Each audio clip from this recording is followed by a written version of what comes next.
EVM मध्ये खरंच छेडछाड होऊ शकते का?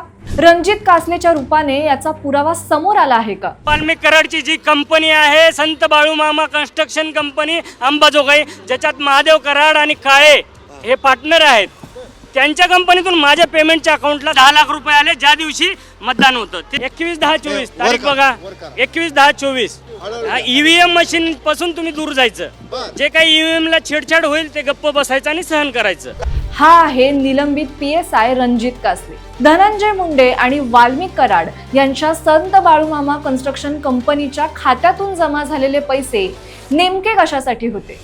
कासलेच्या म्हणण्याप्रमाणे इलेक्शन ड्युटीच्या दिवशी जेव्हा ईव्हीएम सोबत छेडछाड होत असेल त्यावेळी तिथून लांब निघून जाण्यासाठी हे पैसे देण्यात आले होते. आता तो निलंबित झालाय म्हणून असे आरोप करतोय का? वाटेल ती बडबड करतोय की खरंच त्याच्या बोलण्यात तथ्य आहे हे अजून स्पष्ट झालेलं नाहीये. जर तो बोलत असलेल्या गोष्टी खऱ्या असतील तर ईव्हीएम सोबत होणारी छेडछाड ही फक्त त्या एका मतदारसंघापुरती मर्यादित होती की इतरही ठिकाणी असे प्रकार झाले हे सुद्धा तपासावं लागेल. तुम्हाला या प्रकरणाबद्दल काय वाटतं आम्हाला कमेंट करून नक्की कळवा आणि अशाच माहितीपूर्ण गोष्टी जाणून घेण्यासाठी फॉलो करा जबरी खबरी.